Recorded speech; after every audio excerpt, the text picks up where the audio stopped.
All right, it's Friday morning, 9 a.m. on 88.1 FM and WCWP.org.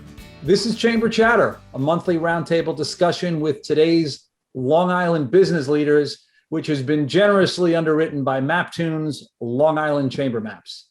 My name is Mark Snider, and my business leaders with me today via Zoom technology are Mary Joy Pipe. She is the president of the Port Jefferson Chamber of Commerce. Linda Eklund, president of the Shelter Island Chamber of Commerce, and Holly Byrne, executive director of the Greater Port Washington Business Improvement District, or commonly known as a BID. So Mary Joy, Linda, and Holly, I'm excited to have you on the program today. Thanks for joining us. Thanks for having us. Yeah. Glad to be here.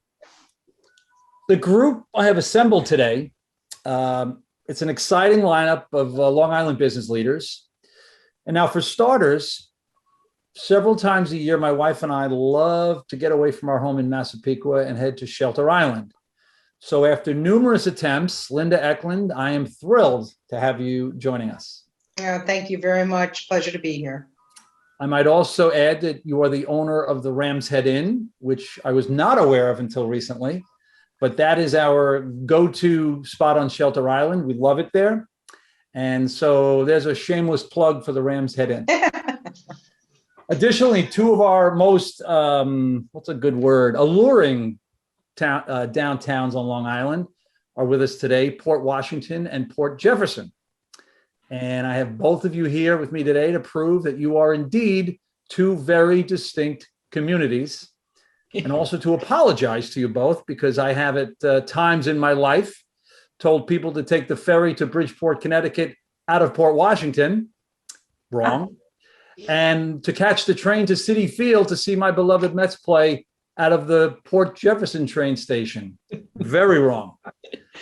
So for accuracy's sake, you catch the ferry to Bridgeport, Connecticut in Port Jefferson, and you take the train to Citi Field from Port Washington. That's a short 20-minute ride from there. So if I can get confused, and I'm a quasi-expert on the towns of Long Island, I can only imagine there are many others who are equally confused. But either way, both beautiful villages. I want to start with the Port Washington Business Improvement District, the BID, like I said, it's commonly referred to. Holly, I'm especially happy to have you on the show because many times over the years, a BID has come up in conversation on the program. And while I know a little bit about the role of a business improvement district, we have you here today to help sort of demystify it all for my audience. So what is a BID and how does one get started?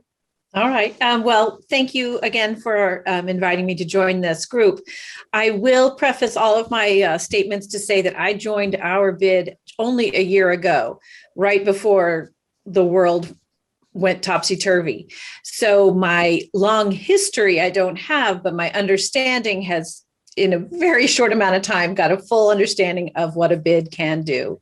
So a business improvement district is really a conglomerate of property owners and renters or tenants or leasees coming together. The funding is a tax levy placed upon those properties with the purpose of, I see it as joining in a larger voice to do what one business can't do alone, but together as this larger entity, we can do beautification projects for the entire commercial district. We can do cleaning, we can do events, we can do larger promotions. And again, it's just sort of leveraging the power of a communal voice for the commercial district. It's not an option necessarily, like you don't renew your membership like a chamber would do. But in establishing a BID, there is a rather in-depth process working with whatever municipality you're in. So ours was developed in 1995. And at the time, there had to been a vote, and it went with the town of North Hempstead. And it was an agreed upon structure and mission. And we then continue to carry that on all these years later. Definitely, I think our role has morphed to meet the needs. This year, especially, we always offer grants for improvements, facades, signs, even just new tenants. But this year we were also able to offer grants for repairs and returning back to normal after we were closed for so long and then we had to reopen. That was something else we were able to do, is provide grants to our businesses. So is there any money is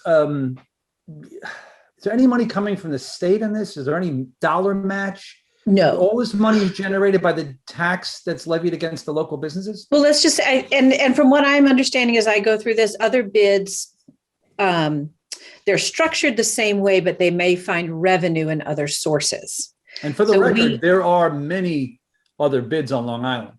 Yes.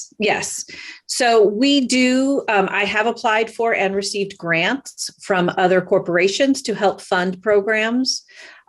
We were also able to get a grant that was fulfilled after I started from the town of North Hempstead, their business improvement program, the BTDC. So there are other means of bringing in revenue, but the primary source is that tax levy. Now, in July of last year, we had Debbie Greco, the president of the Port Washington Chamber, on our program. Mm-hmm. And the bid came up, as you might imagine, in our conversations there. How do you coexist with the Chamber of Commerce? What's your relationship with them?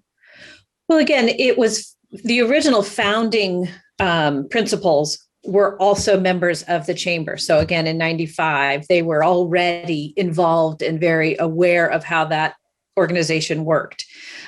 We share an office space. It's this actually wonderfully historic building on Sunset Park. So both the chamber and I have our shared space. We haven't physically shared the space so much in the last 12 months, but we do, in the future, we'll get back to that.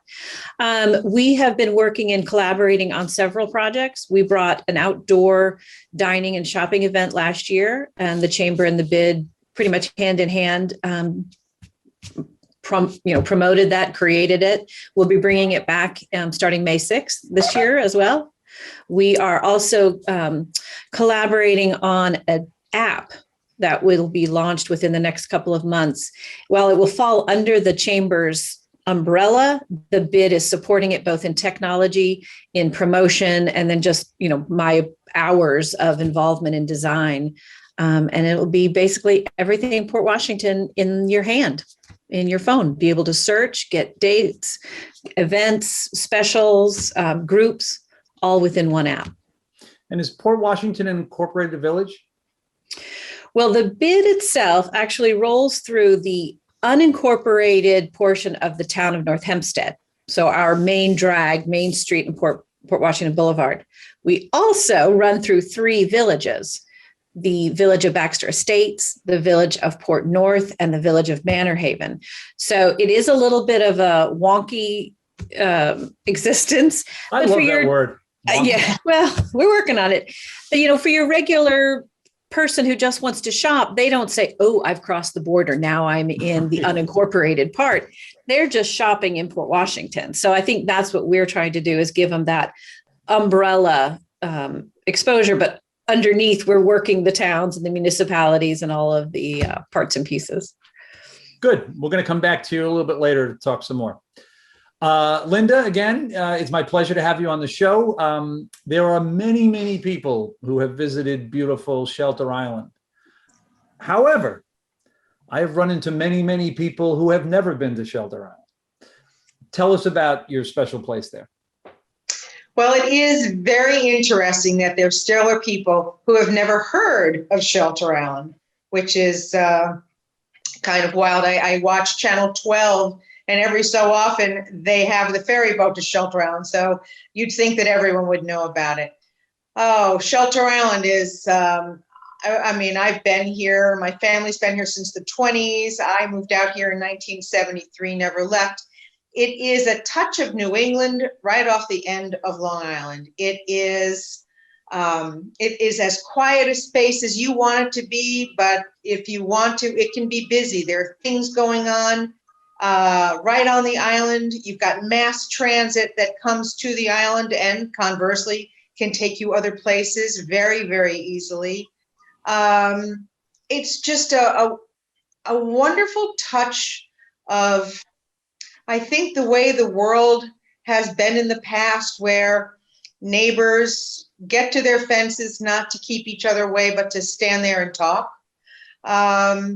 It's just, you don't have a lot of fences on Shelter Island. yeah, it's true. It's a great place. I mean, I could go on, but I will save you that. What's the year-round population there? Well, let's see. Pre-COVID, our year-round population was about 3,000 people.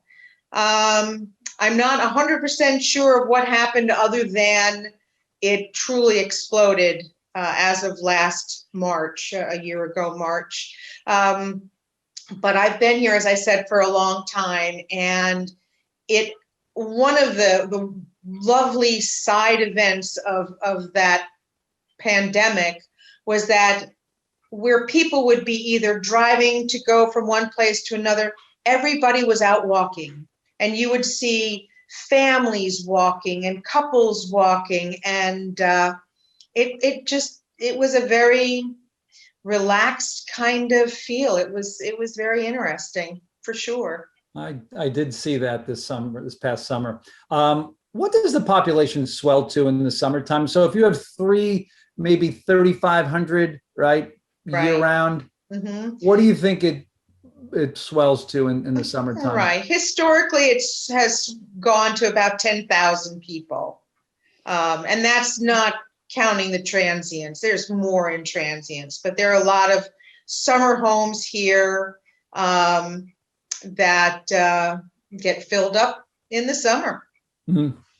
You know, and even though it does swell to 10,000, it's still, like you said, peaceful and quiet. And if you want to go make a ruckus, there are a couple of hot spots. At Sunset Beach, is that the crazy spot there? Sunset Beach, yeah, that's the place to go and see and be seen. We're closed last year. They did close. They did close last year. A couple of places closed and stayed closed. But everybody who stayed open really tried to work within making people feel comfortable. And but there's also a place called Salt. Sure. And they have music. They have an outdoor bar. It's actually a big boat. It's called Shipwreck. So there are places that have fun things going on in the summertime. Absolutely. But yeah, we'll see what happens with Sunset Beach this year, if they're going to be open, or everybody's waiting to see what happens with. Yeah. That's one of those locations that's got super spreader written all over it. I know. Such a jam-packed scene. You know, we've been there a few times. It's crazy. It is. Okay, Mary Joy, thank you for your patience. You bet. Port Jefferson. It's a classic Long Island village and a true destination location. Tell our listeners who have never been to your town everything they need to know. Well, I guess first off, when you say I'm going down Port, it means that you're somewhat local, or you've been here before, and you're going down into the village of Port Jefferson, because it's kind of in a little bit of a valley, going down toward the water. It is a large, small town. You can, if you took your car there, found parking, or took the ferry over from Connecticut, it's a walkable village within an hour and a half. And that's not stopping for your ice cream, or you decided to go for brunch or dinner or whatnot. But it's small, but it offers an awful lot. Have you spent much time in Port Jefferson yourself? You bet. Did you find parking the last time you were here? It's always a challenge. I mean, I went to the websites for our other two people, and certainly Port Washington, one of the first things you see is all about parking. And it's the challenge. We want to hide the problem, and at the same time, help people with the challenge of the problem, you know. I would say in the 3 years that we have done this program, the one common denominator that I see with our guests is parking issues. Yeah. But having said that, the communities really become victims of their own success, right? If you're going to produce and engender a thriving community, you're going to have issues with parking. If you want a quiet downtown when nobody's there, plenty of parking. But I've seen it with so many, whether it's Manhasset or Rockville Center or Sayville, the list is endless. And it's a tough, it's quite a conundrum, you know, and people are trying to figure out, I guess Shelter Island's the only one with plenty of space to park too. Yeah, we have some tight parking problems. You do. We do, which is why Mishamik was trying to increase their parking lot when you were here last. Yeah. How do you pronounce the preserve? Mishamik. Yeah, very nice. Getting back to talking about the ferry, one of the things that concerned me coming back from Connecticut, and we've come back many times, you get routed out and away from the town. Yes, you do. I always see that as a problem. Is that problematic for you? It is. Yeah, I mean, when it initially occurred, it's a DOT issue, and it's how to route trucks and just heavy vehicles moving through the village. People want to get off that ferry and move on to their next destination, whether they're on their way home or they're then took the short route and maybe they're going through towards the city or the South Shore or Fire Island, whatever that might be. And, you know, Main Street, you've got plenty of jaywalkers and whatnot, and it was a safety issue.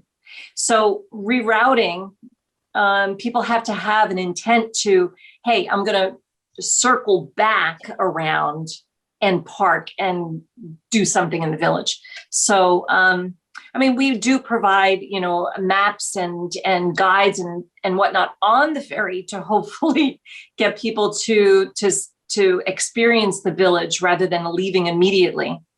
On the converse, when people are taking the ferry to go through to New England, they are either queued up waiting to take the ferry, and then they have an additional hour or so before, or a half hour before the ferry takes off.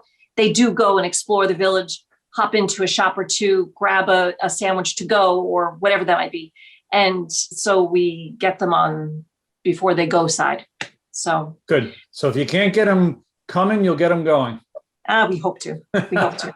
Yeah. All right. Thank you. We'll take a quick break right now. But when we return, it's time for Genie in a Bottle.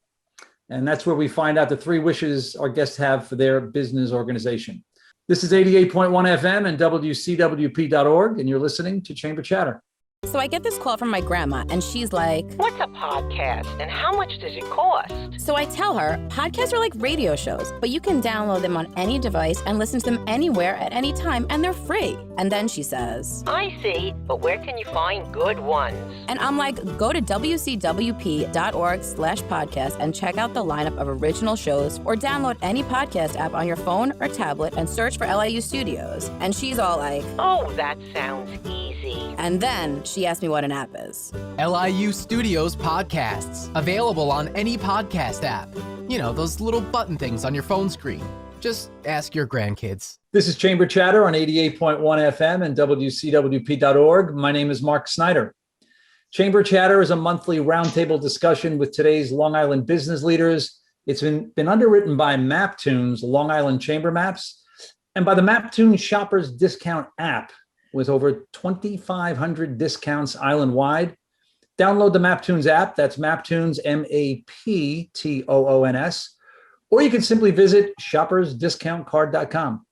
My 3 business leaders with me today are Mary Jo Pipe. She's the president of the Port Jefferson Chamber of Commerce. Linda Eklund, president of the Shelter Island Chamber. And Holly Byrne, executive director of the Greater Port Washington BID, or if you were listening earlier, Business Improvement District. All right, let's keep it rolling. We're going to play Genie in a Bottle and find out what 3 wishes you all have for your business group. Holly, I'm going to start with you. All right. As I So mentioned, well, you got to let me set this up here because I've got some things to tell I'm so you. excited. As I mentioned earlier, we had Port Washington Chamber President Debbie Greco on last July, and here were her 3 wishes at that time. Number 1, she was hoping that the October restaurant week would actually happen. Did it? Not in 2020, but it will in 21. But we did offer an outdoor dining experience for 6 Thursdays through the summer. So Somewhat. Her second wish, she was praying that the pandemic did not take out too many local businesses. How has Port Washington fared? I have about 6 to 7 businesses waiting to open for various reasons, permitting, just getting it all lined up.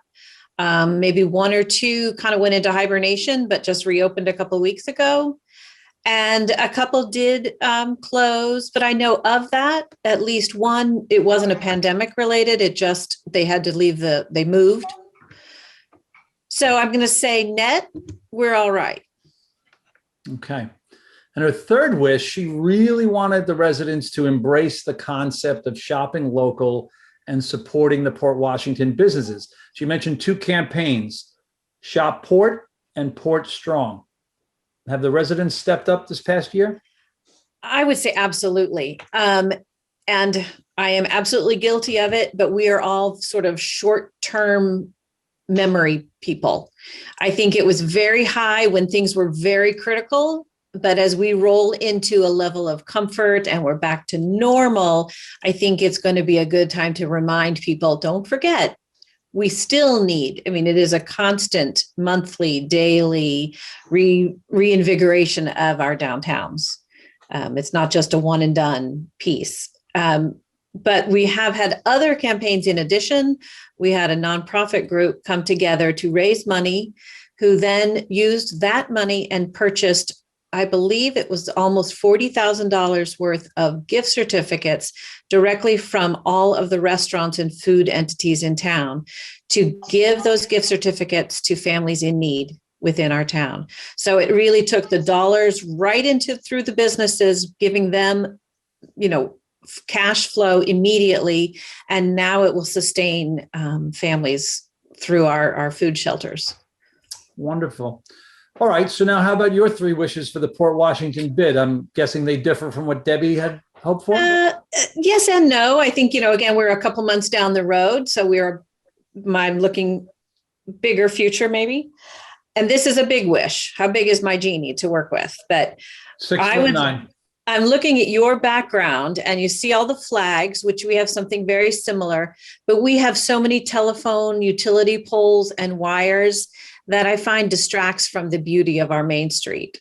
So if there was a genie with big dollars, we would bury those lines and it would just make our quaint downtown stand out physically in the beauty of that and just give it that cohesive look. That's big dream number 1.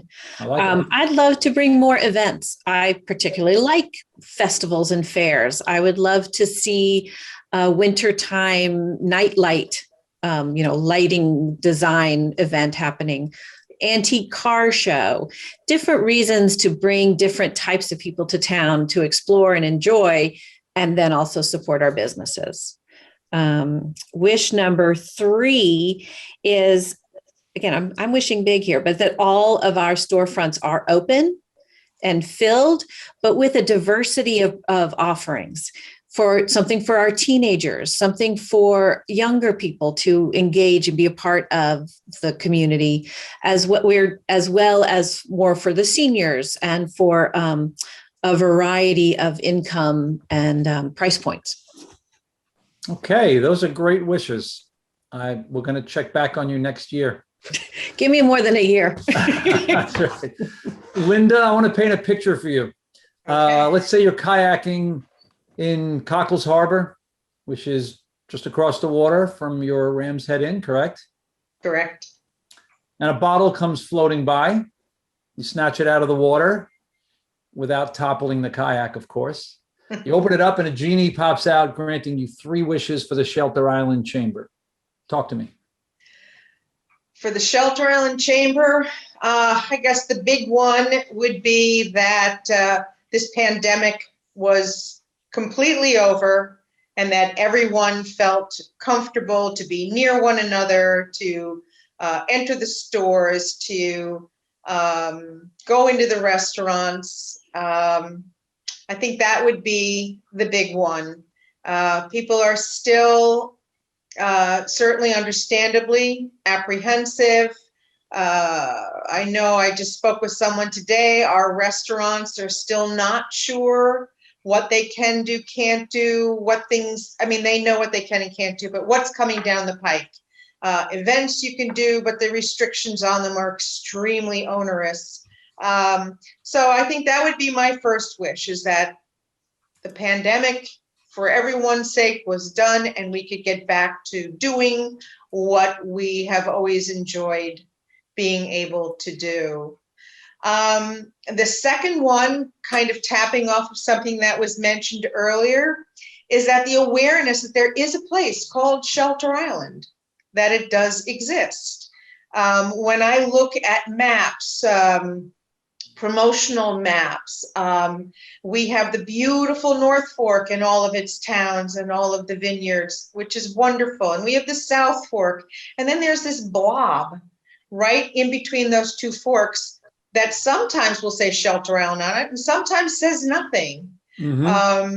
So my second big wish is that we could get the awareness that this is a community that has wonderful shops. It has spectacular restaurants, wonderful hotels. We have events that happen here. And it is a wonderful place to come and visit. It's a wonderful place to come and stay for a length of time. It's a wonderful place to rent a house and spend a month or 8 or 10 or 12. As for my third wish, so, I mean, I love the idea of burying all of the telephone poles because they definitely are somewhat in the way. I guess I'm having a struggle with that. I just hope that all of our businesses, and we did fare well this past summer, but there were some that truly struggled through. And, you were talking about purchasing from the restaurants and the gift certificates. We had a couple of young people come up with the Shelter Island Alliance. And what they initially did was they purchased food from the restaurants and they donated it. They drove it to the different hospitals to make sure that the frontline workers had a nice breakfast or had a nice lunch or had a nice dinner. They purchased the gift certificates to give to people who were in need. And that was just a wonderful thing to watch this community kind of jump to. In our chamber, we have an anonymous buddy system so that if there's somebody who can't afford to put an ad in our brochure, another member will pay for that ad. So that everyone can get into it. And it remains anonymous. The person doesn't know who paid for it. So I do hope that everybody gets to enjoy this coming summer, this coming season, and ends their struggle, because there are a handful that did end up struggling after last year. But I think they'll make it through. I think we'll be better, stronger, and smarter, and just everyone will be good. I was going to say, I'm sure you also would like to wish for another year like last year for you. You appeared to have a banner year. We did. We were just so incredibly fortunate that I have to say my older son came up with the idea of live streaming music when musicians had no places to play. And we had a great big room that was perfect for the musicians, someone to live stream, and my husband and I to sit in that room just to monitor the social media. And then our staff, I mean, everybody, the guests were just wonderful in making sure they had their masks on. My staff, God bless them, in that incredibly humid, hot weather, they were taking care of guests with their masks on. And in the beginning, when gloves were required, they had gloves on. It just, every menu was sanitized after every use. And I did take a little video of my maintenance man. We had one of the sanitizing guns, and I think he either felt he was Rambo or some kind of superhero, as he would, after a guest would leave from the igloos or whatever, he'd go in there with his gun and he'd sanitize. It just was, last year, it was all about the guests. It was all about my staff. They are the ones that made that happen and made people feel so comfortable. They were very diligent, and I owe everything to them. Yeah, it could have been a memorable year for all the wrong reasons, but you had a good one. Congratulations. Thank you. Mary Joy, imagine you're taking a stroll in Harbor Front Park. I've been there. Yeah. Taking in the always gorgeous vistas there around Port Jeff Harbor. And lying in the grass, you spot a magic lantern. You pick it up, and immediately a genie pops out, granting you 3 wishes for the Port Jefferson chamber. What are they? Well, if I say what I want for our chamber, for our business group, that's a bit different-ish, because, you know, the ultimate wish is world peace and that this pandemic is gone. Mm-hmm. But when I think just about our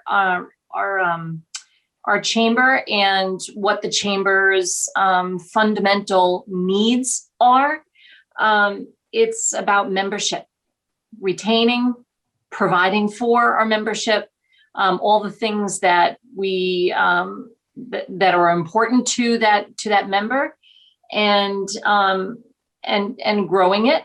Hopefully growing it. We were able to, believe it or not, being able to meet personally, and everything was done through Zoom for the past year.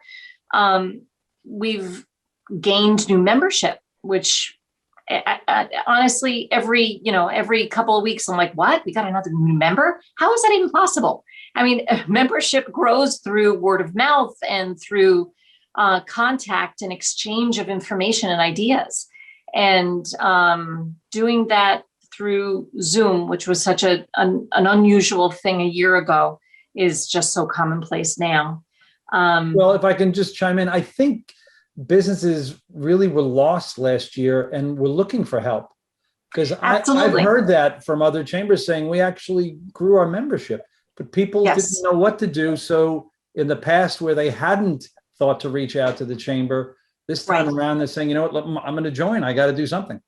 Absolutely. And part of that was also because our reach out as a chamber, we blurred the lines a little bit as to what membership meant and what that membership as a member benefit, what that gets you. We kind of changed the boundaries of that. So all of much of the information on how to help the business community went out to all of the business community, everyone in the bid, regardless of whether you were a chamber member or not, whether you paid for membership, because the information is just far too important as a business community to hold it only to the chamber members. So, I mean, as far as what I would wish for my chamber, even more connectivity between members and non-members, and try and win them over. Come on, join our side. Be a volunteer. And I think that with your chamber membership, part of that, there's a little caveat that says, and you must be a good volunteer, because for any organization to work well, you need to have participation, not just a check, I'm a member. You need participation in all of that. So I would wish for more participation from every member. Yeah, I would love to be overwhelmed with volunteerism. That would be a really wonderful thing.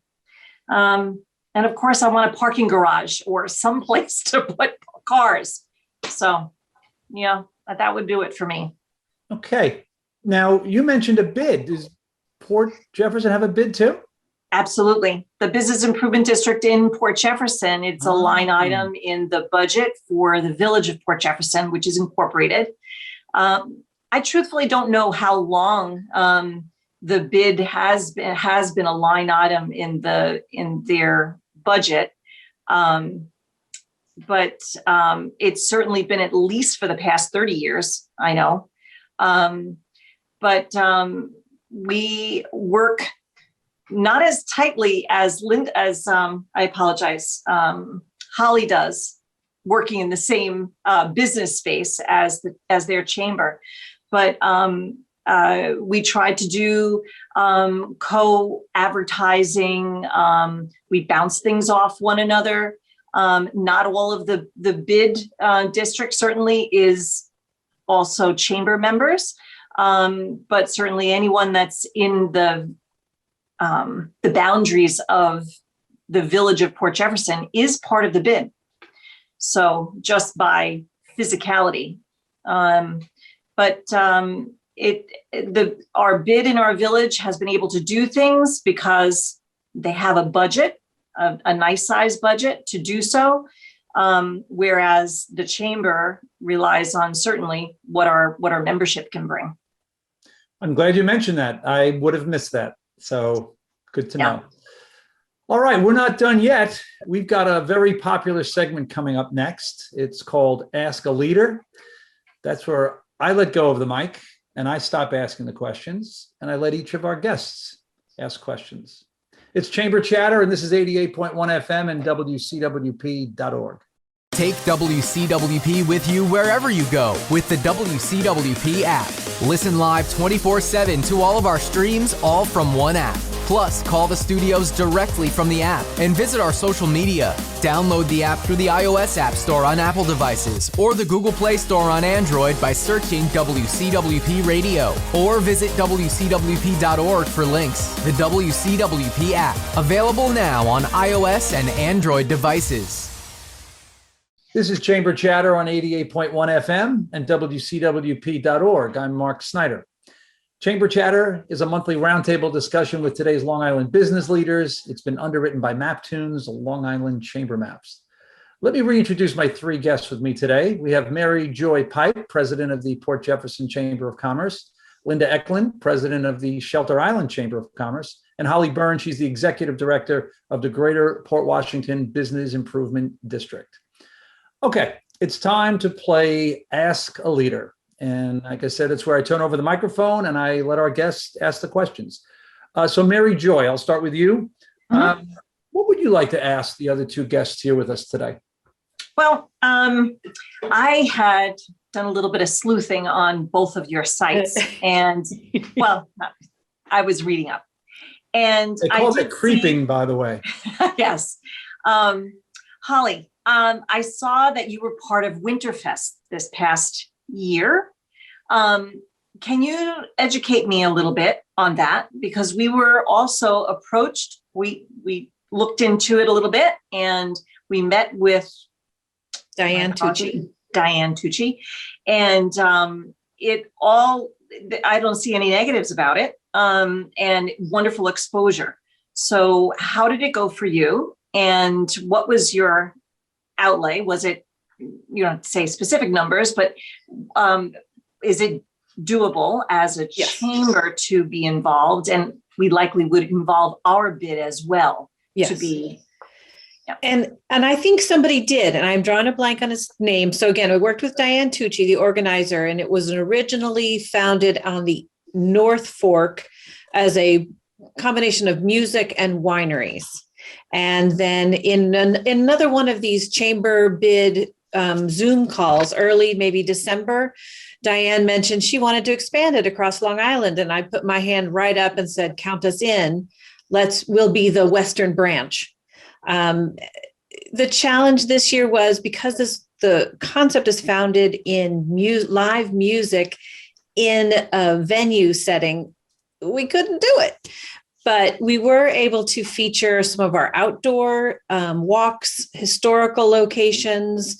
It was a reminder of, take out, go to a couple pubs, take out. We did have some streaming music that people could use. I think it was a great dress rehearsal. I see really good things happening next year. And again, there's a person from Port Jeff, and I cannot remember his name, but he worked with Diane on Thursday night doing live stream music. That was Kevin Wood. That's the name. Yes. Yeah. Who was wonderful. And so I'm loving the connections of sort of like our sibling cities across Long Island, bringing our unique piece. And I hope next year, each weekend, we could all go visit each other's offerings. I think it's a great concept. I'm thrilled to do it again. I think for us, the opportunity to provide sort of an umbrella entrance fee, so our individual businesses didn't have to pay their own fee to participate, was a good solution for us. And then I could recruit those that really aligned with the feel of the event. So I think it's very doable and very good. And what is the concept of Winterfest? Again, so I think it started 13 years ago, again, bringing live music to the vineyards in the off season.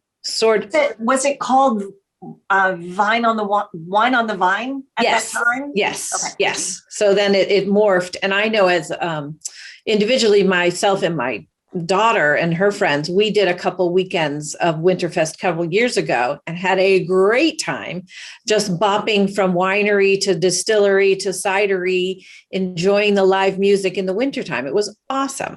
So I really think that feel can come back next year, more true to its original source of checking into a pub and listening to live Irish music while having a pint of Guinness, that whole combination.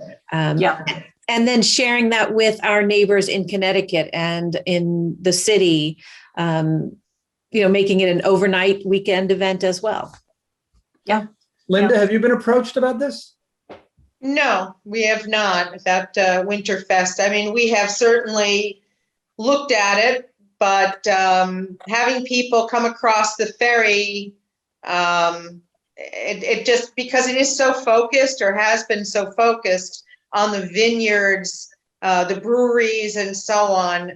Right now, Shelter Island doesn't, we do have our own little brewery. You do have one. And we do have one that just started about 3 years ago. But it just, no, we have thought about how we could get involved with it, but at the time so far, and of course, last year was a bit of a skip, we haven't seen how we can fit into it. We do have that little thing called the ferry boats, which kind of are a bit of a hurdle. Yeah. So Linda, what would you like to know from our guests today? I guess, I was hearing, Mary Jo, you talking about being able to increase your membership. This past year, I've only been the president actually since January of our chamber, and I've only been on the chamber for 1 year prior to that, even though I've been in business on the island for about 45 years. But we really tried to, especially with all of the things coming from the federal government and New York State, really trying to get information out to all of our businesses. We've tried to try very hard to get a lot of information out to them, but we have not been successful in getting a lot of the new businesses to join in, because people have moved out to Shelter Island who lived in Brooklyn or in Manhattan and found out that they can live here and work remotely. And we even have created a mentor setup where each board member has a number of the businesses that you stay in contact with. So if they have questions or anyway, what did you do, or what was it that you think may have assisted in getting more of the new businesses in particular to desire to become members? Well, I think that I kind of admitted that every 2 weeks go by and it's what, another member? Where'd that one come from? And sometimes it's a little bit of a shock, but then the ones that are somewhat direct fallout from a reach out is we have had several fundraisers that we've been doing with our chamber year after year. One of which has been our health and wellness fair, which we, I think last year would have been our 11th year. So we're now approaching, I don't know if you repeat that number or not, but this would be the 12th year if it were. We, for the health and wellness, we have 3 hospitals in our immediate area that are all chamber members. But we look for, let's say, health and wellness, we look for other aspects of that. And not just because, but with the pandemic, it's opened up an awful lot of what does health and wellness mean? We open that up to we're talking about emotional health an awful lot. So that opens up another avenue to membership, people who would join our chamber. Maybe it's in mental health or spiritual health. In this past year, we've had 3 of our local churches. There are a lot of churches right in Port Jefferson, but three new members that were churches, and looking for a reach out to community to spread their word as well for a membership. So depending upon what it is that we kind of have set our sights on, we're kind of opening up sort of the palette a little bit. We have, hopefully it will happen this year, our Dragon Boat Race Festival. That's in September. And this will be our 7th year. We did not hold it last year. It's tremendous if we can have large groups, if this can happen as an outdoor event, and it's right on the harbor and whatnot. We're looking for membership now where it was sort of easy to get people to get and be involved. Now we're looking at other avenues, like what about people who are going to the gym or doing gym activity outside because of the pandemic? That might be an avenue to get more participation, people who want to put an entry of a boat into the Dragon Boat Race Festival. So through our events, that's kind of how we're reaching out, I guess. Sorry, was that an Thank okay you. answer? Yeah. Yeah. Interesting. Holly, the Business Improvement District is a defined area. So what if you have businesses in that defined area who don't want to participate? Well, I mean, it's again, it's the property that is the official member. It is the actual physical location. So, number 1 Main Street is the member. And within that building, you might have 2 or 3 or 4 businesses at that address. So you're not reaching to the business, you're looking to you reach the landlords. But the reality is we do connect with the actual the tenants, but the tenant as in essence, a renter in most cases, it's just part of the package, Okay. So how about you? You're running the bid. You've got 2 chamber leaders with us. Any questions for them? And again, I guess I'm dreaming in the big side. And again, this is so much of this is so new to me. But I guess I would ask you guys, because I look at things, again, very physically. What does our Main Street look like? The storefronts, the flags. But if you were to have a visitor come back to your towns in 5 or 10 years, what would you want them to see that has improved? And they'd say, wow, this is so much different than when I was here, 5 years ago. It's a good question. It is a good question. Who wants to tackle that one? I will. Go, Mary Jo. I have a business. I've been in business in the village. It's a clothing store, and we're there 42 years. So I've seen the terrific times, bad times, and then terrific again. And so it's been up and down many, many times. And I've always said that every summer, because primarily we're all year round community. My business is all year round, but it's the high season is the summer.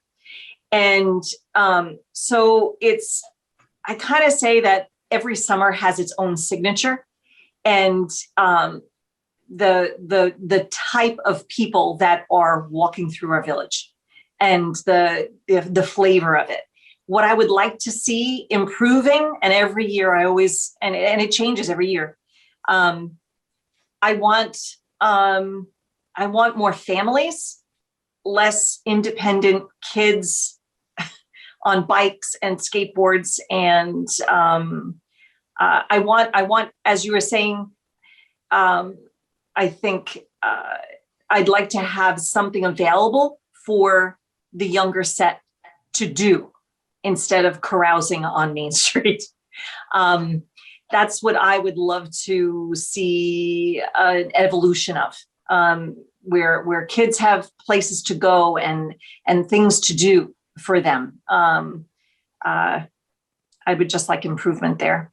As a business owner, and also just as being in a community where you want your sidewalks to look clean, be clean, and for the population not to be angry, Now, Linda, I think your issue, not an issue, but your situation is the exact opposite. Well, I see families. Right. We have, and it's a wonderful thing. And certainly in the last couple of years and boosted from this last summer, we have more families. We have, where I sit looking out my window, as a matter of fact, there's the end of a beach, a point, and at 4:00 every day, they call it the dog party.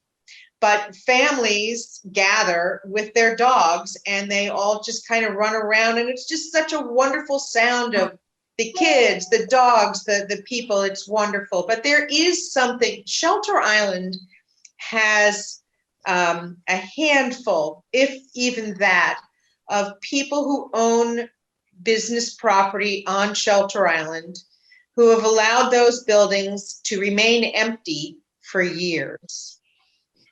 And while they are somewhat maintained, for those of us in business, they are an eyesore. And for whatever reason, whether they are demanding a rent that's just impossible, or the building is in a condition that it's not rentable, but they don't want to give it up,